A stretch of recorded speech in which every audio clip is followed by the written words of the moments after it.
right. So they say the church didn't start till after Pentecost. Right. So then they'll go to the woman caught in the very act of adultery, and they'll say, Jesus changed the law. That's right.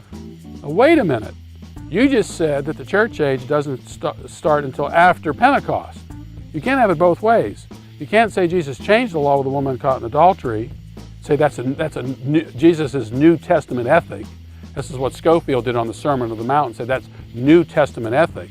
And then go and say that stoning of rebellious children, that's an Old Testament law that doesn't apply. So you got to take all of the principles, they all apply. We just don't know how they often apply. But how can we use them if we don't know how they apply? Well, I think because back to Hebrews again, the writer of Hebrews chapter 5. Who was that, by the way? I don't know. Most people say it was. Gotcha. Something you don't know. I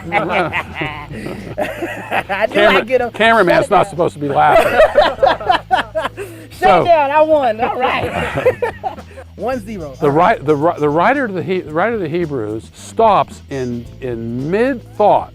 He wants to deal with Melchizedek, and he stops. He says, I can't go on and talk about Melchizedek because you have been slow of hearing. He says, by this time you should be teachers, but now you need somebody to reteach you the fundamental principles of God's Word. And then he goes on and he says that the only way that you can really excel as a Christian is through practice. Is you just don't read it, but you practice it. You practice by studying how this particular law applies here. How would you think this out? How does Jesus use it? How does Paul apply it? Paul takes the Old Testament law regarding animal husbandry.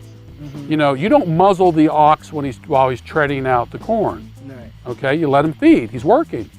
Well, you would say, well, that only applies to animals.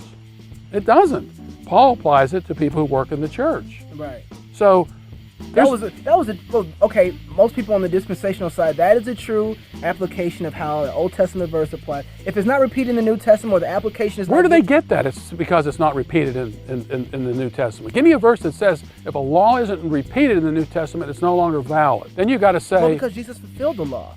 So in his fulfilling the law, he is telling us how the law actually applies. You've heard it said. But look, if you say Jesus fulfilled the law and the law passes the way, then you're saying that he only fulfilled some of it because some of it are still applicable in the New Testament. Paul takes an obscure law regarding animals and he applies it to people who work in the church. Right. And we're going to say he picks that law out of the whole Old Testament, and the rest of them surrounding that law don't apply in some way or another. I never understood where that principle comes from. If it's not repeated in the New Testament, it isn't applicable. I remember sitting down with some dispensationalists up in Washington, D.C. when they used that same type of argument. David Chilton, who's since died, said, well, then would you say that if a pastor were caught having sex with an animal, because it isn't prohibited in the New Testament, that you couldn't discipline him? And this professor from Dallas Theological Seminary, and if I said his name, people would know who it was, said, right, since it wasn't repeated in the New Testament, it's not applicable in the New Testament.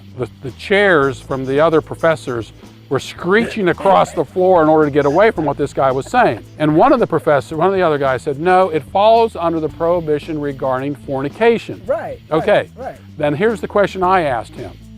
I said, how do you know what prohibitions are included under fornication? A big smile went over his face because he knew what the answer was. You got to go back to the Old Testament. You got to figure out what are the prohibitions regarding fornication. So defining fornication, he said you had to go back to the Old Testament to do it. Read all the commentators, even the dispensational commentators. That's what they'll do. Fornication is defined by the Old Testament. Sure, we understand how to define it. We got that. But you're trying to say that we should be applying the punishment for those who break it? Jesus applied the punishment regarding rebellious children. He applied it to those Pharisees, but it obviously did not mean taking them out and stoning them to death. But he didn't apply it to the woman who was caught in adultery. Oh, he did. Well, he didn't stone her.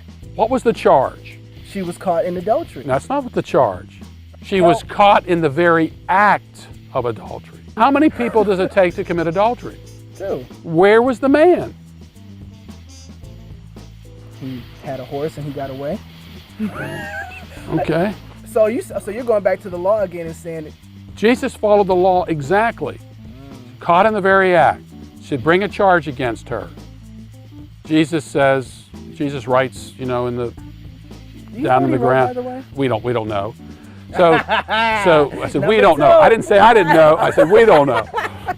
So Jesus says to these men, okay, bring your charge against her. And nobody could. No witnesses came up against her. Nobody would testify to this because they got trapped. They set the whole thing up. How do you catch somebody in the act of adultery? Right. Unless you walk in on them accidentally, but there were too many of them for that. They set her up.